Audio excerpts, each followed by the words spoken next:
Hello guys, আসসালামু আলাইকুম। আশা করি সবাই ভালো আছেন, সুস্থ আছেন। আমার বাসায় যখন হঠাৎ স্যান্ডউইচ খেতে ইচ্ছা করে, তখন আমি কিভাবে স্যান্ডউইচটা তৈরি করি ঝটপট। তেমন বেশি কিছু উপকরণের দরকার নেই, সামান্য 2-1টা উপকরণ হলে হয়ে যাবে। চলুন প্রসেসটা আপনাদেরকে দেখাই।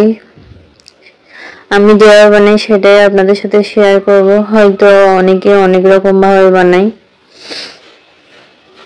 এর জন্য আমি এখানে একটা ডিম সেদ্ধ করে ডিমটাকে একটা কাঁটা চামচ দিয়ে ম্যাশ করে নিচ্ছি।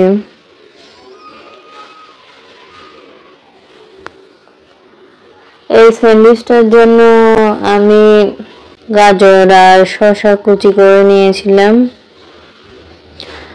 আর শসাটা একটু পানিটা চেপে নিয়েছিলাম কুচি করার পরে। সাথে লাগবে 1 টুকরা লেবু, 1/2 টেবিল চামচ লেবু রস।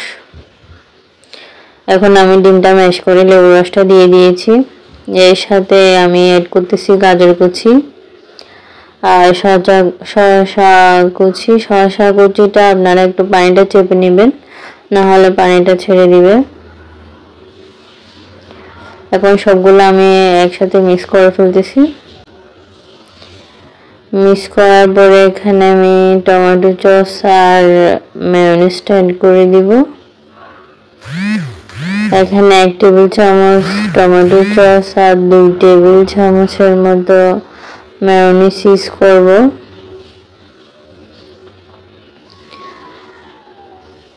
এটা আমার 2টা স্যান্ডউইচ রেডি হয়ে যাবে এটা দিয়ে। আপনারা চাইলে অল্প করে দিলে 2-3টাও করতে পারেন। এখন আমি টমেটো সস আর মেয়োনিজটা দিয়ে দিয়েছি। খুব ইজি প্রসেসে আপনারা স্যান্ডউইচটা বাসায় রেডি করে খেয়ে ফেলতে পারেন। অসাধারণ স্বাদ হয় এটার, একবার ট্রাই করে দেখবেন, খুবই মজা হয়। আমার বাসায় তো সবাই খুবই পছন্দ করে। আমি তেমন একটা ঝাল ইউজ করি না, কারণ এটা আমার মেয়ে খাবে, সেজন্য। আপনারা চাইলে গোলমরিচের গুঁড়া অথবা কাঁচামরিচও অ্যাড করতে পারেন কুচি কুচি করে দিয়ে। এখন আমার স্যান্ডউইচের পুরটা রেডি হয়ে গেছে। এখন আমি পাউরুটিতে দিয়ে দিচ্ছি।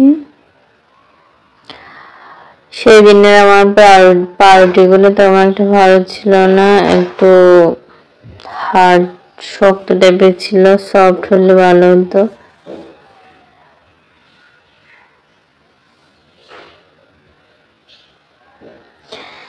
এখন আমি একটা পাউরুটির উপর পুরগুলো দিয়ে আরেকটা পাউরুটির উপর দিয়ে দিয়েছি। মাঝখানে কোনাকুনি করে কেটে নিচ্ছি। দেখেন গাইস, খুব সহজে স্যান্ডউইচটা রেডি হয়ে গেছে।